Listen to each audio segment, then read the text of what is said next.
Rain, rain, and more rain. Hi, Molly. Hello, hello, everyone. Yes, you're in the right place, Harold, Harry. Yeah, yeah. It's good Yep. to know. It's good to know that. Yeah, yeah.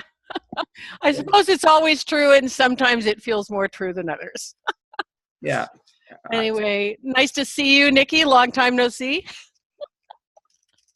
And Terry and Bob. Hey, long time, Bob. Right. Yes. Lovely to see you, and Thank welcome, you. Ken. So, yeah, I've got just about 30 seconds to the top of the hour or something like that. Sure, whatever is convenient. This will be a Yeah. fun talk. I'm I, really looking forward to it. Me too. Me too, Harry. So, yeah, welcome everyone. I think most of you know, and some people watching may not know, I'm Molly Gordon. I'm a master certified coach in the tradition, according to the ethics and the values and the practices of the International Coach Federation. About 5 to 7 years ago, I came across an understanding commonly known as the three principles, which grew out of the enlightenment or awakening experience of a man named Sydney Banks. This both made sense of what I'd seen to be true in coaching and challenged it. Because what looked true and what I understood was useful and valuable about coaching was so much simpler and bigger and more profoundly powerful than I had realized. It's like there was a there. The things that coaches have intuitively known and that we talk about among ourselves with respect to coaching presence, with respect to seeing the infinite creative capacity and wholeness and resourcefulness of the client. It's like, oh, that's not just a good attitude, that's true. And shifting to that, to what we could see as true, what we call principles, had a profound impact on my coaching.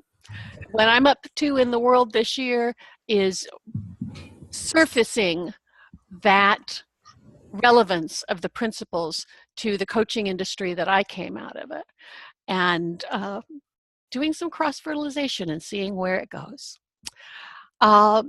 Harry, would you like to introduce yourself, or do you want me to make something up? Yeah, you could make something up. So I didn't happen to open our webpage, so I don't have the official bio on Harry. Those of you who clicked to get here have that in front of you. What I know about Harry is that he reached out to me a couple of weeks ago and shared that he also facilitates some principles-based Zoom conversations. And so he reached out as a colleague doing Zoom sessions to share this understanding. And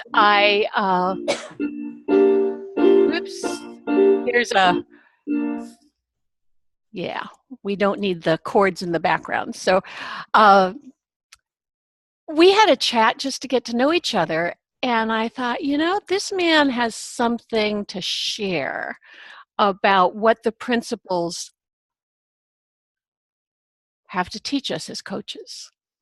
And we looked at that and came up with this notion of exploring what it means to be comfortable in your own skin, and how being comfortable in your own skin has everything to do with how skillful or masterful and effective you are as a coach. And by the way, as a therapist, as a counselor, for all I know, as an architect. But we're going to look particularly, at least I'm going to be thinking particularly from the lens of coaching. Harry has varied experience. He knew Sid back in the day. Harry, you live on Salt Spring, is that correct? No, I live in Twassen, which is That's right. right. It's just a ferry ride over to Salt Spring. That's right. I get that wrong every time so far. In British Columbia, he has been a student of Sid's. Harry has worked in the fields of addictions. He's worked with Native American spirituality. He's worked with businesses. And all of that experience is part of why I felt it'd be valuable for us to hear what he had to say. But more than anything else, what I felt gave him the street cred to be here today, and what makes me eager to listen and learn from him, is his connection with Sid Banks. And whatever you have to share with us, Harry, that became clear to you over the years as you worked with people and as you worked with organizations, how Sid's teachings changed the way you work, made you better at what you do, and helped people.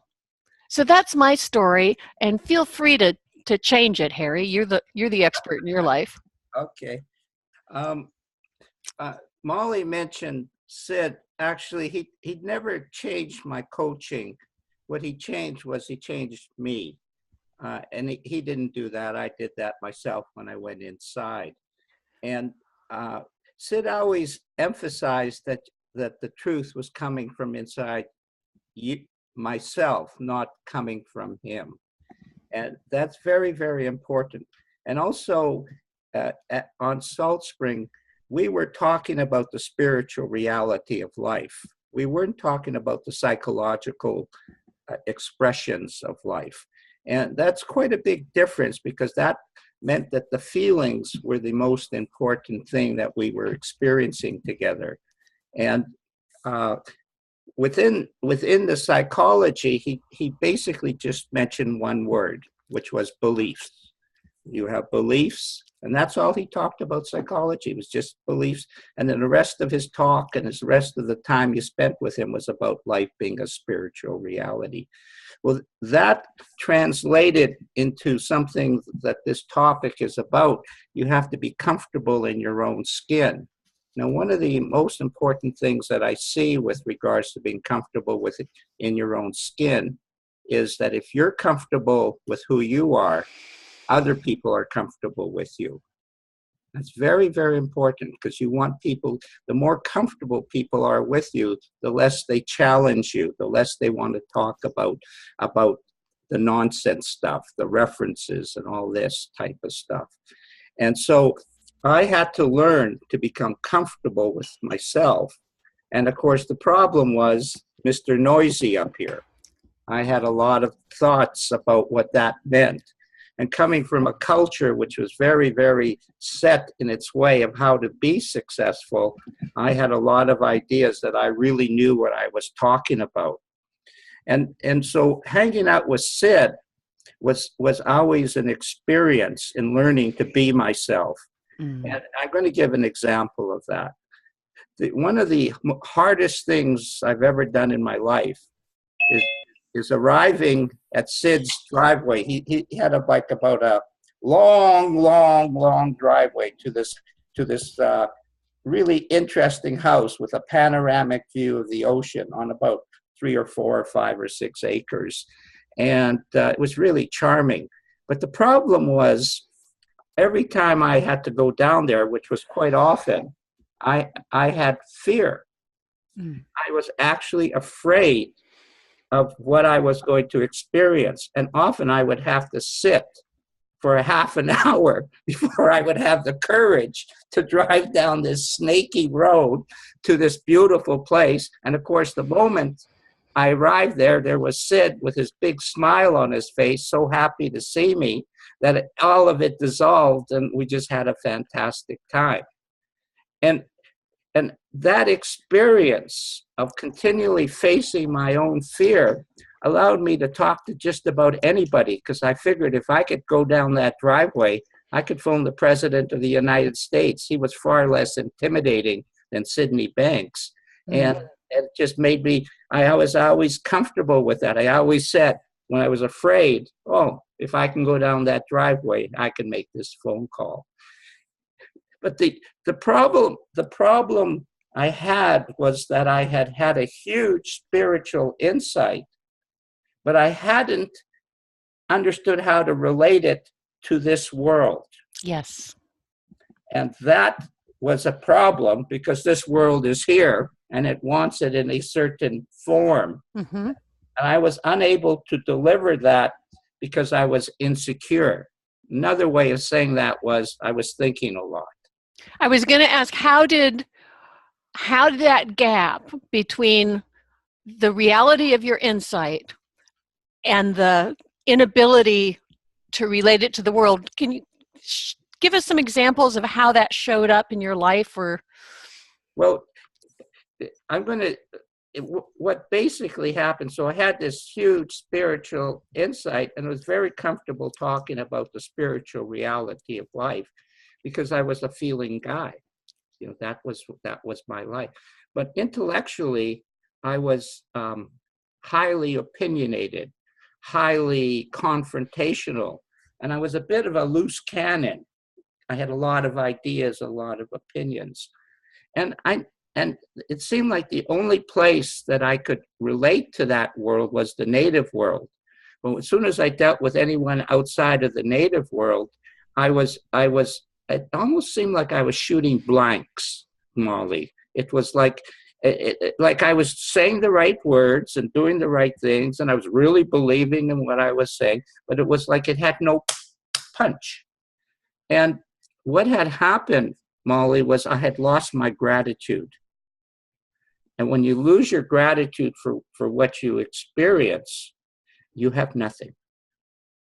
Because it's the feeling in the present that you're basically sharing as a coach. The stuff around it is actually in the way of what you can share. The more empty you are, the more powerful you are.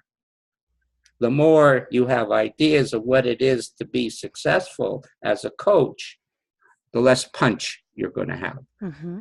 And so I had to, Molly, the answer to your question, I had to become happy and content with myself and my life.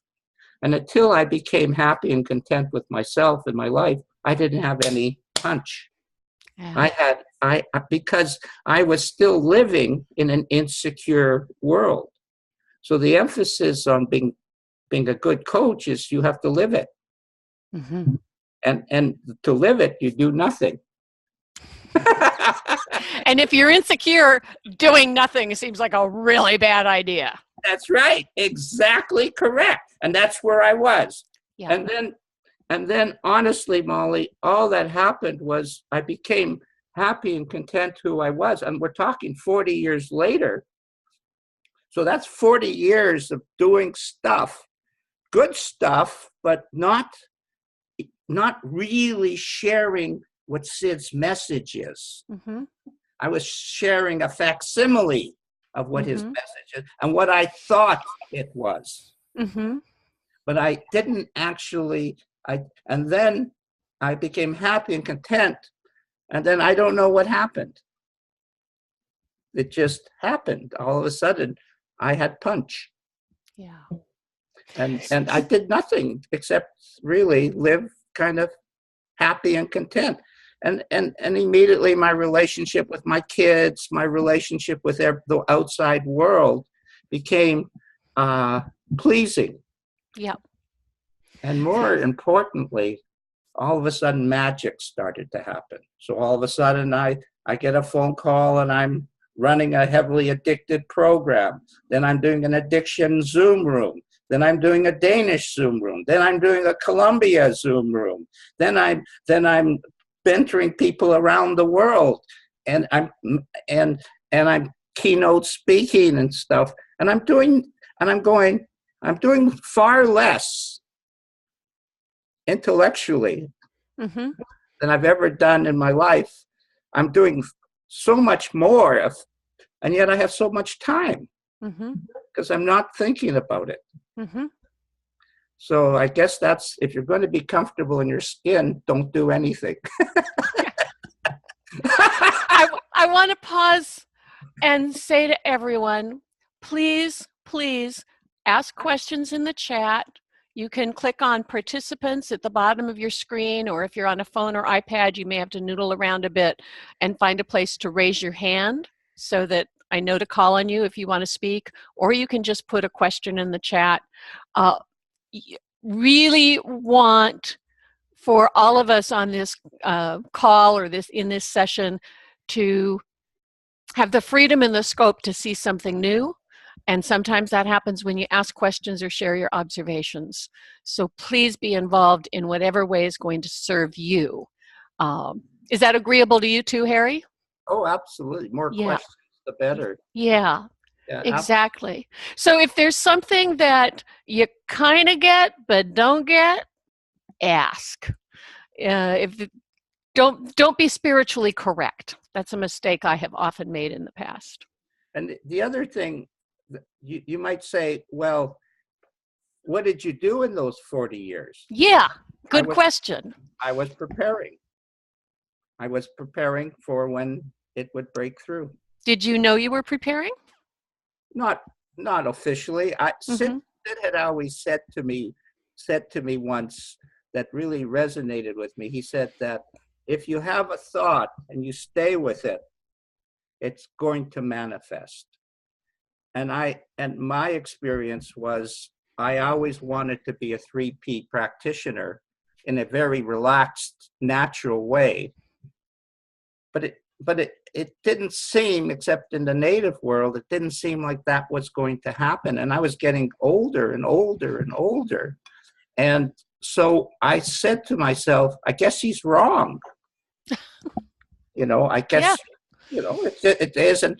And then it happened. And then I said, well, I guess he's right. that's funny. That's funny. I'm tempted to make something of you going through that gate of perhaps he's wrong, but I'll leave it alone because who knows, right?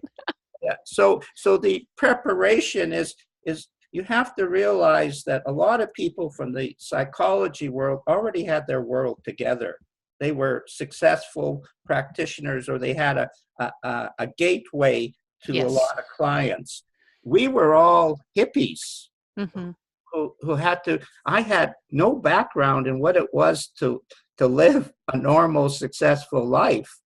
And I had to learn all these life skills. I had a lot of rough social skills and a lot of crazy ideas. And I found ways to become relatively successful in it. And the thing I had to give up the most, the absolute most, was my own ambition. It was my own ambition that was keeping me a failure. Yep. And I had to give that up. And the moment when I gave it up, that's when more success came to me from the outside world. And you could sort of see how that works to being comfortable in your own skin. Once you stop being on the make, like a guy trying to get a gal type of thing, or a guy trying to get a client type of thing. Once you get off the make, the other person feels it, and so on. And I'm going to actually, something has come into my mind. Yeah. Um, so I'm doing all the right things and being a total failure at it. And in this case, this is early in my career, and I'm not teaching 3 principles practice. I'm teaching computer accounting training and training big companies and so on. And I'm totally a failure at it. And of course, with being a failure at it, in the context of that, was I had no money. I was totally broke. I have a family, 3 kids and stuff, and I haven't got a nickel in the bank. And I give up. I just say, this is not working. Just at that moment, Sid phoned me up, and I went to visit him. And I spent a whole afternoon with him. And I said this. I said, stop thinking, Harry. Let him just fill you up. I didn't try to get anything. Mm. It just filled me up. And we spent the afternoon, and he was talking about whatever he was talking about, not awareness and all that stuff. Just because you've got to remember, this guy has big energy. I'm talking about lots of love, pure love pouring in. So you don't need words to understand Sid. You need feelings. And and I walked away from there, and I said, I don't know what I got. I don't care. And so on. And I said, after that, he filled me up. I said, I'm not going to pretend anymore. I'm not going to play the game the way my mind thinks it has to be. And here was the game I was playing. I was talking to people who were very successful. They were here, and I was here because I was broke, even though I was pretending I was here, but I was really feeling that I was here. And so whenever they said something, I would try to say something that I thought they wanted to hear so that I could get a contract. So I was always pretending to answer questions because I was answering it in a way that they thought they wanted to hear, that I thought they wanted to hear. And I happened to, it's after Christmas, and I'm had a great Christmas, and I just happened that morning to have an appointment. Now remember, I'm totally broke. I don't have a nickel in the bank. And it's, I had an appointment with the president of a company who takes $1 million bonus. We're talking about 30 years ago. $1 million was a lot of money then. It's still a little bit now, but so he takes a bonus of $1 million, and he gets his contract, his wage, and this and all the other stuff and all the perks that you can imagine that go with it. And that was my meeting with him. And so he's got the $1 million bonus. I've got nothing in the bank, and I show up, and we start talking, and he asks a question, and the first inclination is to answer it the old way. And I say, the hell with it. I'm just going to talk to him. You know what happened? He thought I was as rich as he was. And I walked out with a $5,000 check. Now, that doesn't make any sense. I said, is it that easy? Like, I've been playing the game. Yeah. And I was talking with a client this morning, Harry, who has been, who tried for 5 or 7 years to create a business, and basically was depressed the whole time and talking himself out of it at every stage, and then beating on himself and going around in circles, and finally came to the realization that it wasn't happening. So decided to close up shop, came clean with his wife about his financial situation, which heavily indebted, and all along he'd been kind of faking it that he had things going on, and decided to look for a job. And he's been, over the last few months we've been working together, he's been steadily making great progress in living in reality, being able to just tell the truth, be straight with his wife. He shows up for appointments. He used to miss appointments. So there's been real unfolding. And there hasn't been any progress on the job front. He can't seem to get a resume out to save his life, or return a phone call to save his life. And he shows up today and he says, I didn't do a darn thing last week. I'm just about ready to give up. And I thought, well, that sounds really good. I mean, it just, and not strategically, not like I think all of my clients who've been looking for work should give up as a strategy, but it just had the ring of truth. Something simple and true about, look, I give. And so we talked for a while, and he talked about, we got quiet, and he looked to see what he might see new about how to do his resume, and he had a couple ideas. And then I got really quiet, and I had the idea that, what if you just declare yourself unemployable for a while? I don't, how's that land? And everything just kind of dropped off his shoulders. He instantly looked 10 times more employable, for one thing.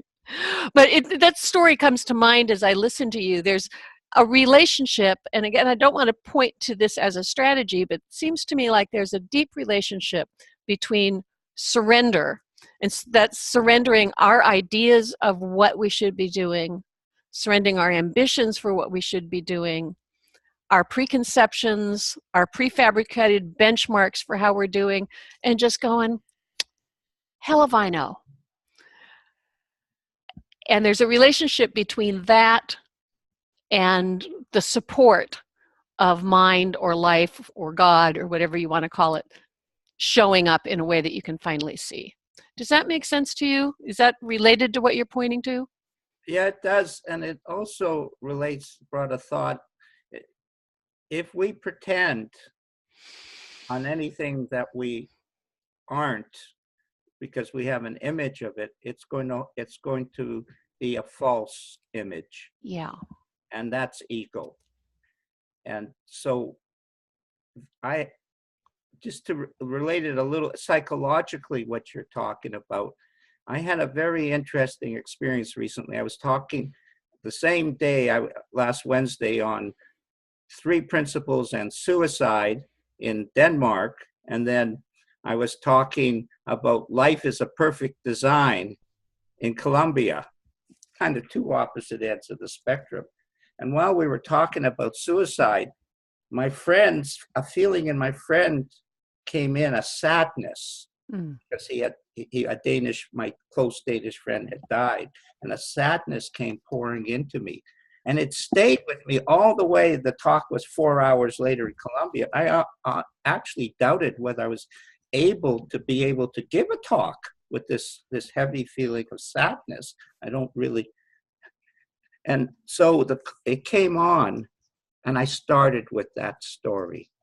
I said, I can't be anybody. I can't pretend. Like, my image in Colombia is happy, jolly, lots of jokes, really upbeat. And Bob would verify that is a big personification. And of course they liked that, and who doesn't? But it wasn't how I was feeling. I was feeling this sadness. Now, I wasn't bummed out, but I was sad. I was loving sadness, but and I started from that. I talked from that feeling because I had no other choice. So I did not pretend that I was going to fit into an image. And what happened was that touched people. And as the thing went in, we started getting into laughter and a lot of fun. And people said, "Oh, you're so funny." And I thought, isn't that interesting? I started from sadness because that's where I am.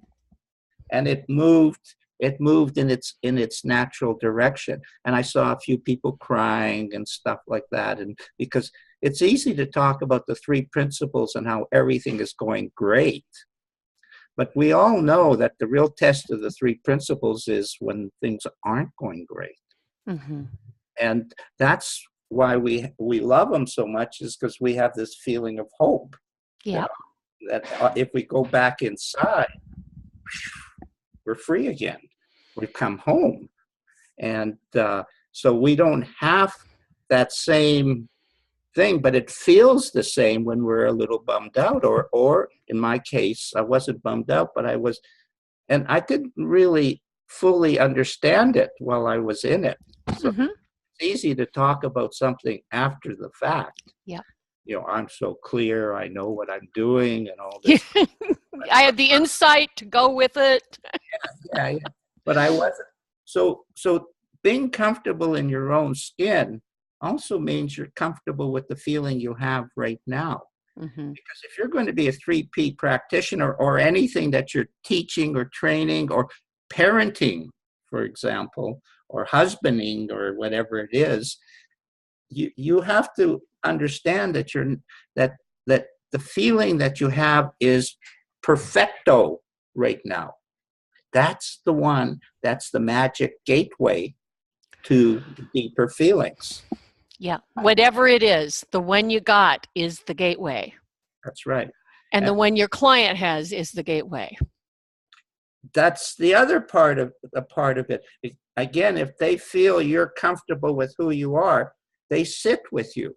Let's say they are uncomfortable, and we know sometimes they are. Yeah. They sit with you. And if they sit with you, inside, the silence teaches, the connection teaches, or the love and understanding teaches. And so we become lovers of the moment rather than clear, precise scientific models that know what we're talking about. Yeah.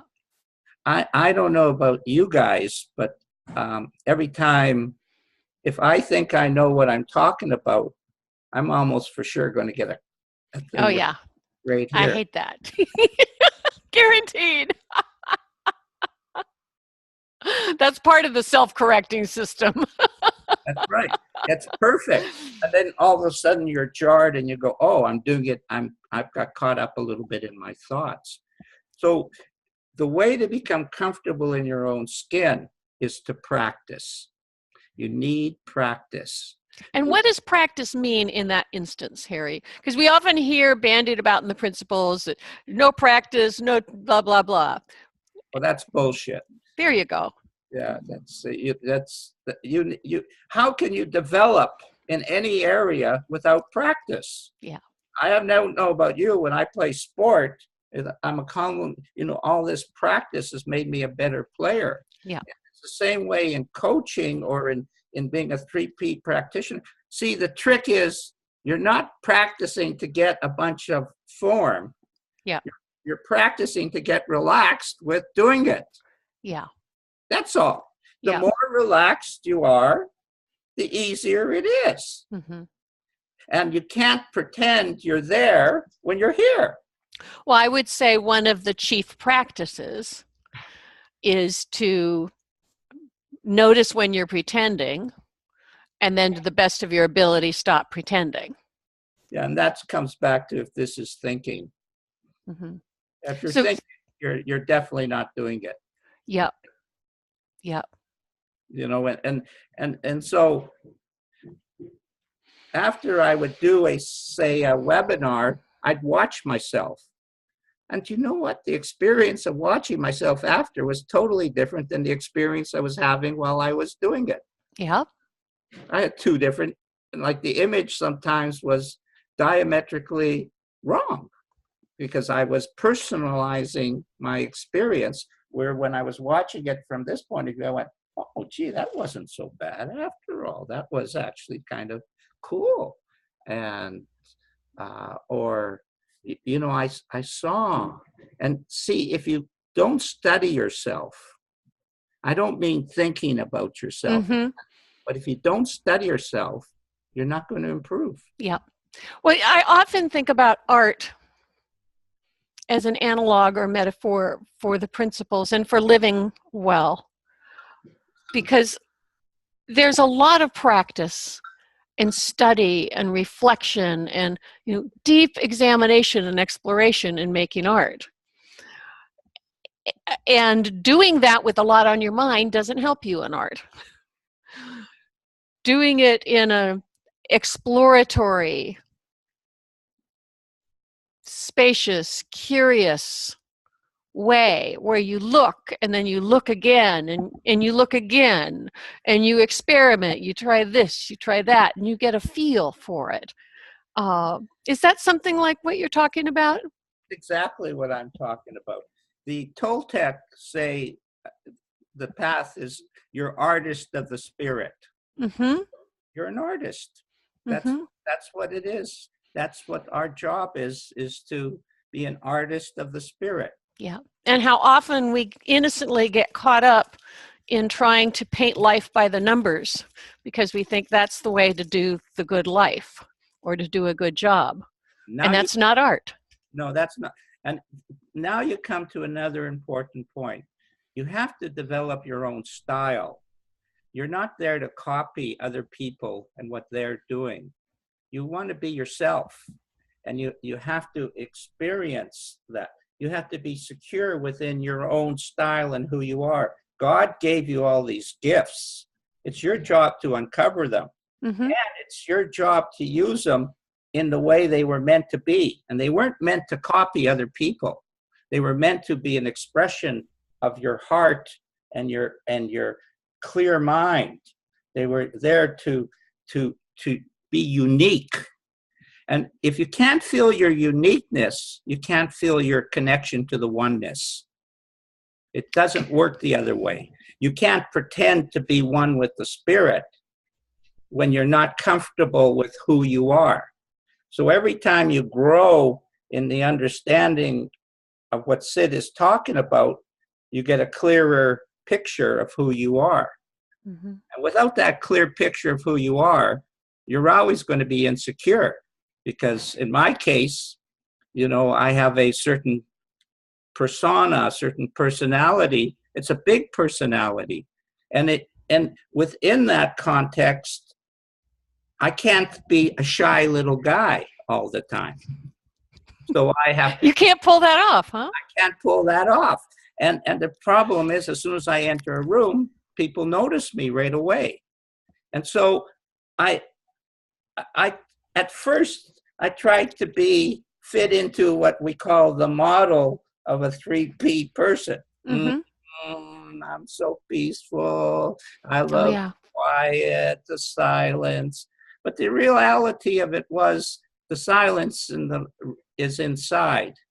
And so for me to feel the silence was to be myself. Yeah. And I mean it. Don't be anybody else but you. And here's the trick. You got to be honest with yourself.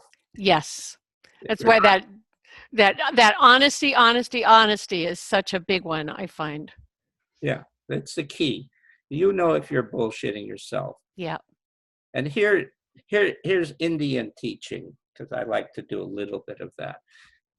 I was in a conundrum, and I'm not going to get into all that stuff with you guys, but the Spirit said to me, you do your best and we'll take care of the rest. That has become my mantra for life. All I have to do is my best, and everything else is taken care of. Maybe not as quickly as Mm-hmm. your little mental mind wants it to be, but I guarantee perfectly. Yeah. Perfectly. It will unfold magically when it's the right combination. But if you're not doing your best, then I'd have to say you have to look at somebody in the mirror, because you can always do your best Mm-hmm. at any moment of any time. Well, and Harry, I'm thinking about a time, and some of the people watching this have heard this story, but you have to be honest about what your best is in the moment. Sometimes I've gotten tripped up by trying to do the best I can imagine, which is different from the best that seems available to me in the moment. Very different. So I'm beating myself up for not being more evolved than I am, because I have this fantasy of what spiritual Molly looks like. And who is that? She's infinitely kind, patient, and wise. People kind of they just can't account for how great they always feel around her. I mean, she's amazing. You should meet her. She's very special. In fact, I'm glad you asked that question, because I can hear what's wrong with that fantasy and I hope everyone else could see that. Suddenly you discover how much ego is embedded in this spiritualized fantasy. And the day I realized this was a day that I was a puddle of self-pity in the waiting room of a doctor's office waiting for a biopsy. And on top of being a puddle of self-pity, not because I might die, that didn't bother me, but I felt like I'd wasted my life, and that embarrassed me and shamed me. And then I felt embarrassed that, understanding the 3 principles, I couldn't seem to navigate my way out of this pit. And this little voice came in and said, is everyone doing the best they can given their thinking in the moment? And I thought, well, yeah, they are. And it kind of went, well, how about you right now? And I thought, oh, ick, yuck. I don't want this to be my best. But as soon as I got the humility to let that be my best, only for the moment, I'm not talking about an excuse, get out of jail free card. But as soon as I settle down to, okay, this is the best I can do in the moment, and had the humility to accept that, a flood of compassion and appreciation came in. I still felt like a slime ball, but I also felt infinitely grateful for the medical practitioners who were taking care of me. And I felt off the hook for doing better than I was doing, and on the hook for being connected to an infinite possibility. Does that make sense to you? Sure. If it makes sense to you, it's fine. Yeah. Yeah. It's just, I just find that doing our best is such a trap for many of the people in my world, where our best is defined as something. Yeah, I know, but that's what it's creating stress, and that's obviously that's why we're given feelings. Yeah. Like if you're clear, that's your best. Yes. Yes. That's your best. Like you can't do better than that. You're connected. Mm-hmm. You know, you're not thinking, and that's why we come to these types of shows, is because we step into a acknowledgement of a collective consciousness, and that it's the collective consciousness that is teaching. It's not this thing, obviously. You know, obviously I'm just Harry Derbistky with some ideas about life, but it's the collective consciousness that's teaching us. And if that's experience, I'm not thinking. I'm just letting that be the teacher to life, and that is freedom, because that's one of the reasons I love Sid's material so much. Sometimes I come to the end of what I have to share. That's of course caused because I was thinking, because there's no limit to what I can share. But I come to the end of it, and then we read something of Sid's, and it's got so much more height to it and expansiveness. And I go, oh, thank goodness there's somebody who knows more about this than I do, because then that takes us back up. And everything in life, every problem you have is answered by raising your level of consciousness. So there's no problem in life that is unsolvable, because all you have to do is raise your level of consciousness. That solves all the problems, because you're connected to the collective consciousness of life. And there, all the answers are simple and easy, and we can feel it. And we feel love and gratitude and clarity. And what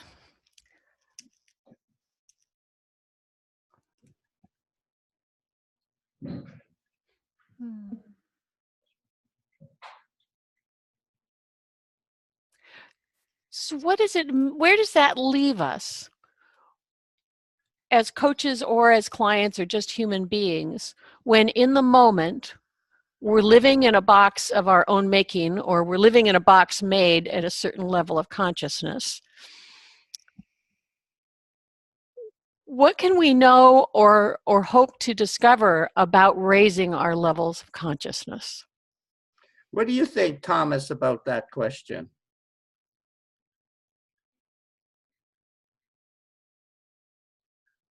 You have to unmute yourself. Yeah.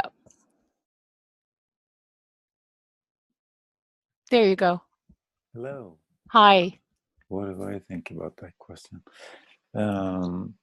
What I have to say is that I'm not going to take it, which you mentioned before, when you discovered something beautiful, as Molly said, was like a surrender thing. It's not actually what you do. You cannot decide to surrender it. It just happens because you can't take it, and then you have no choice but to accept it.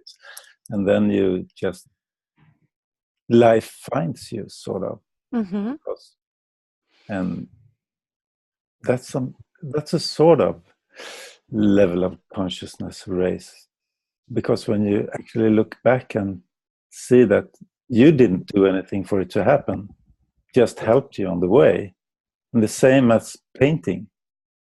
It's like, if you're 100% sure you're enjoying your ride while doing it, and like what you are doing, and sort of enjoy the ride, then because you enjoy it, someone else probably will. You have the responsibility to do your best. Like the ability to respond to the painting, not thinking about who might like it, or have I chosen the right colors, or am I too bad at this, or should I have read that book, or whatever. You just enjoy your doing, and then stuff happens, and probably someone else will like it. And then it brought me back to what I know. It's how to cook food. I know what I like, and when I know to do that and not hassle with the groceries, or just aim for what I like, I enjoy cooking it, and probably a lot of people will like it. And instead of trying to impress someone and doing something I read in a recipe and like mix it up and try to present it a certain way to expect something from it, I just do what I know. Does that make sense? I do what I know and I like it, and then it's like freeing me. Yes. So it doesn't matter. Of course, someone could have thoughts about it, but it's in their mind. It's intuitive. It's intuitive. Yeah. It's like the freeing part. I'm to not. Yeah, and the less you pay attention to the demons, the angry stepmother or whatever, the less you have to fight them, because they just doesn't exist. Right. That's beautiful. It's nothing to go for. It's just evaporating. So Anyone else? It would be nice to hear a few other people say a word or two.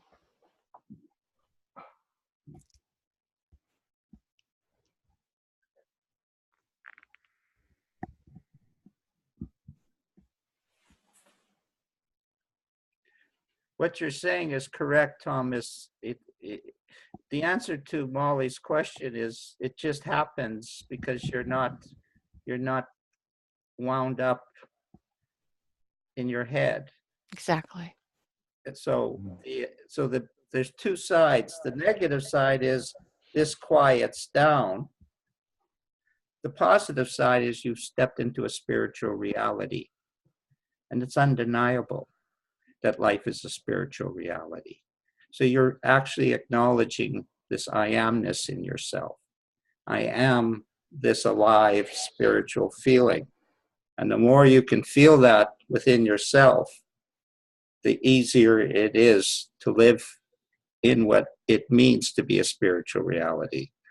And it doesn't mean you have, this is not actually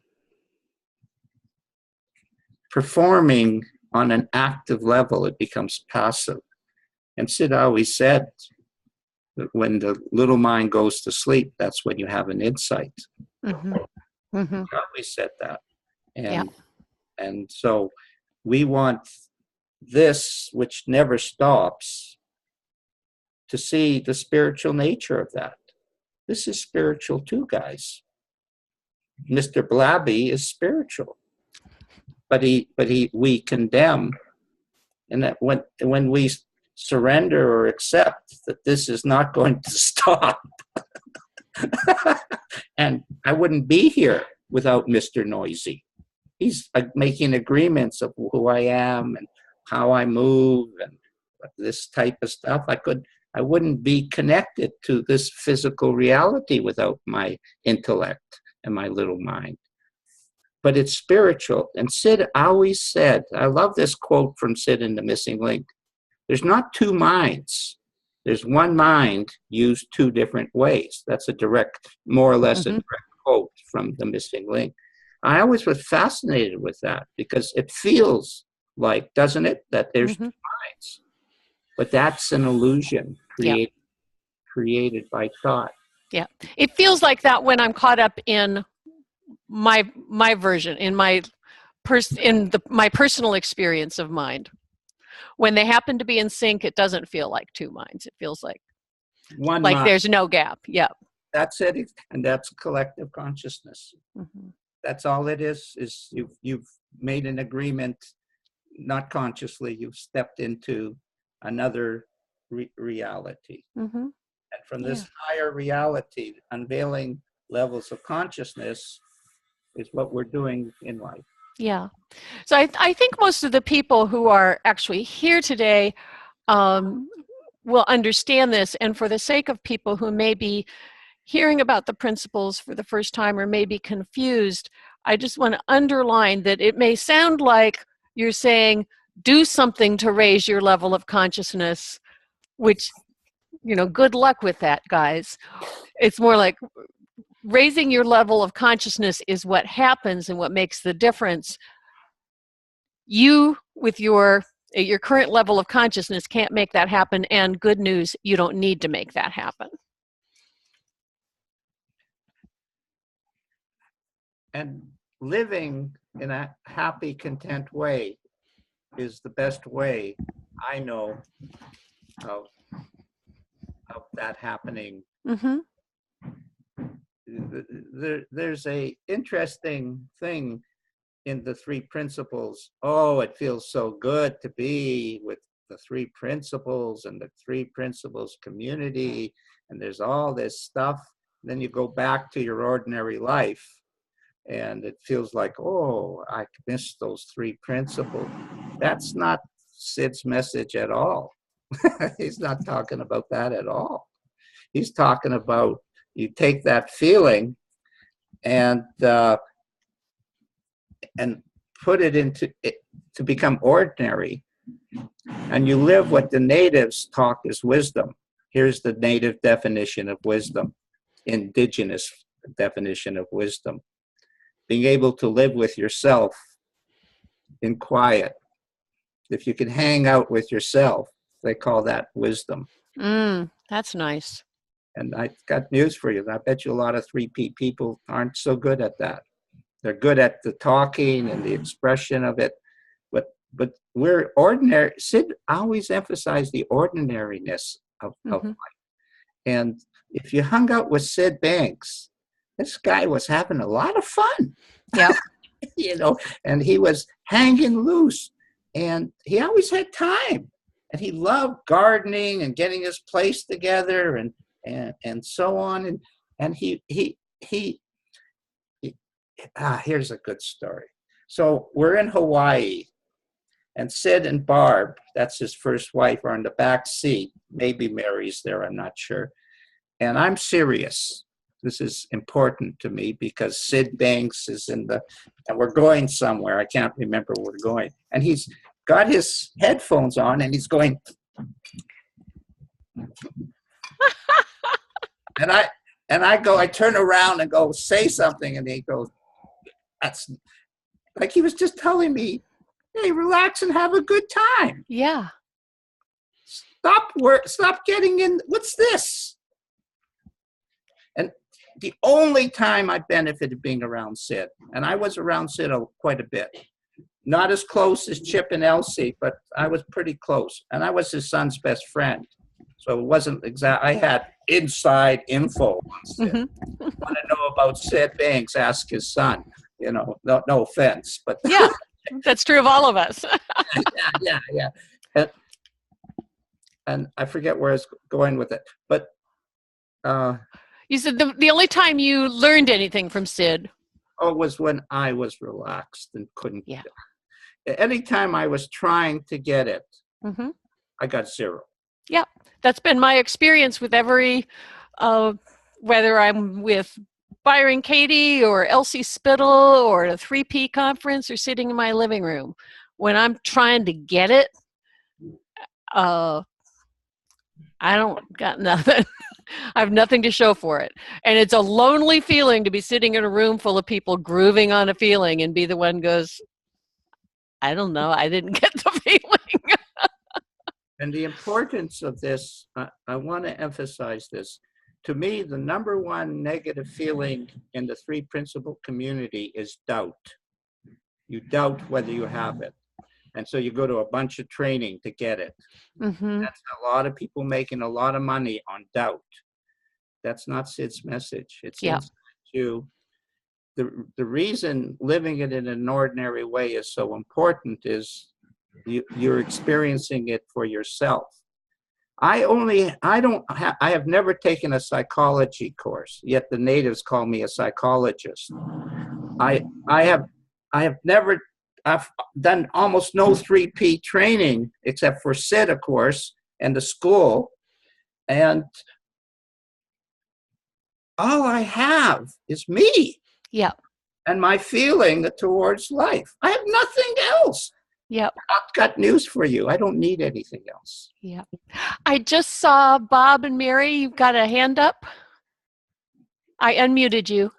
Okay. I was thinking about when I fall, the easiest way I fall out of the feeling of the three, just that inside out feeling is judging, qualifying, quantifying, expectations. And I seem to, talking about doing your best, I'm regressing a little bit, but I find I judge myself more than I judge. I mean, judge not lest you be judged, but we shouldn't judge ourselves too. I mean, what our best is at any, because we don't know. We're not in that moment yet. And I remember so much, like you, Harry, the native spirituality and tradition touched me in a way no other philosophy or discipline did. And I remember as a kid, I spent a lot of time by myself in the woods. And I truly remember I was open and very much living inside out, had insights. One, for example, I was, kids run around, shorts and halters, a hot day, and the insects, I was in the woods, and the insects were just biting the heck out of me. And something occurred to me to go to the creek, take the mud, rub it on the exposed areas, and the bugs left me alone. And things like this would happen all the time, where I just get an insight about something. But I remember about the age of 12 thinking, well, I don't have a personality. I mean, everybody else says they like this, they like that, and I would take whatever was there. And I remember inventing my personality, my ego. And from that point on, I was not in that flow the way I had been before. Mm-hmm. And I just had that realization not too long ago. So we do make it up. We're making it up all the time. It sounds simple what you said, but it's very valuable. I can feel that.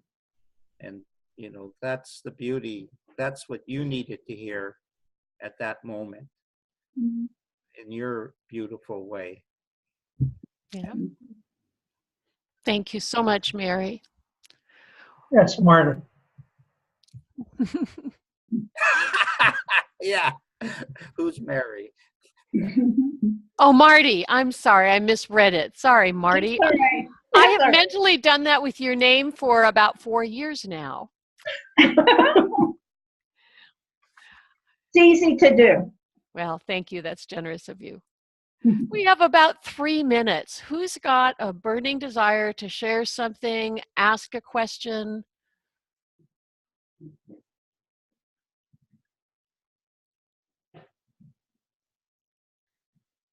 What's moving in you? Or what have you gotten from today's conversation? And gotten could be an insight, it could be a question, it could be a wondering. Speaking of wondering, I just want to thank you, Harry, for bringing in the piece about doubt. I think doubt can be a fruitful thing, but second guessing yourself and your understanding, not so much. And really encouraging people to listen to their own hearts. It's like each of us is an expression of the divine. Each of us is a face of God or a face of mind, however you want to say it. And so the best access point for Molly to mind is right here. And the best access point for Harry is Harry. And if we start trying to get there innocently by trying to surf a ride on somebody else's truth, we can get into trouble. So I really appreciate you pointing to that, Harry.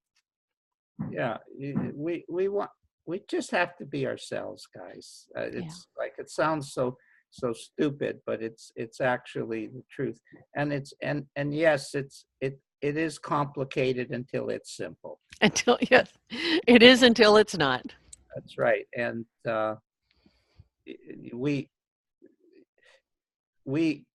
we step into new worlds, and when they come, you can imagine the appreciation we have. The greatest feeling I have was I lost my gratitude. And you know why I appreciate that so much? Because now I have gratitude and I'm holding on to it, not intentionally, but I value it. Yeah. I value it. And I'm going to leave you with this message. So I had this huge insight, oneness of life on the purest level. Did not include thought, just oneness. And I was really close to Sid. Like, we liked each other a lot. We continued to like each other right to the end. We did like even when I didn't grow like a lot of the others, we still maintained a very good friendship, because I was not only a business relationship with Sid, I was a friend. That's a big difference. A lot of people are business relationships with Sid. I was a friend and sometimes a business relationship. Chip and Elsie obviously were in both areas. Mm-hmm. And so, I slipped where I was going. So these years pass by, and I'm not really aware that I've lost my gratitude. Like, I know something's not quite happening the way it's supposed to. And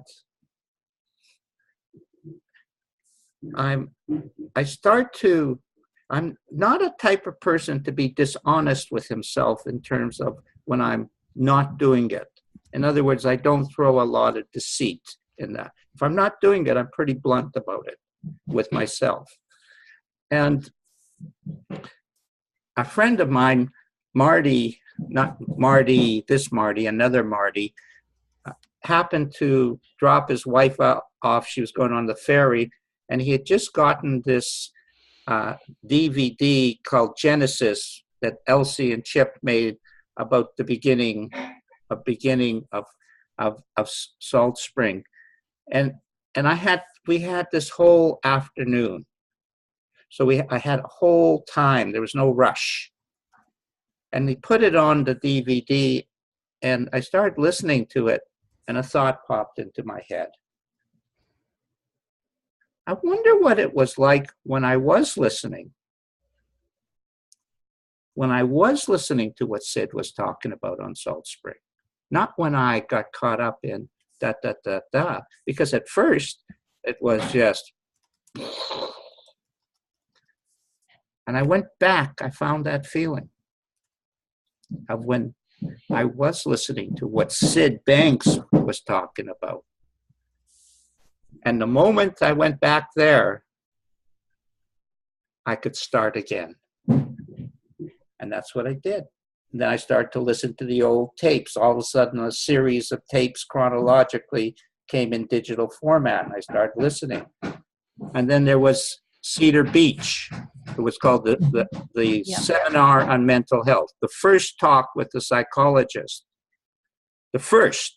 Yep. And I said to myself, why don't I was there at the end of that, by the way, but that's not being there. Yep. And we do have to wrap up. Oh, okay. Quick wrap up then. Yeah, a quick wrap. And then I said, why don't I listen like I'm them, hearing Sid for the first time? And I did. And it just filled me up. If you want the good stuff, listen to Sid. Yeah. That's beautiful. Harry, thank you so much. I look forward to listening to this again, and I really appreciate your generosity of spirit and your faithfulness to who you are. And I hope we can all take that away. So thank you, everyone. The recording will be posted later today. Feel free to share it with your friends and colleagues. And I'll be announcing something for April soon. Bye, all. Thanks, Molly. Yep. Thank you very much, Harry. Bye. Bye.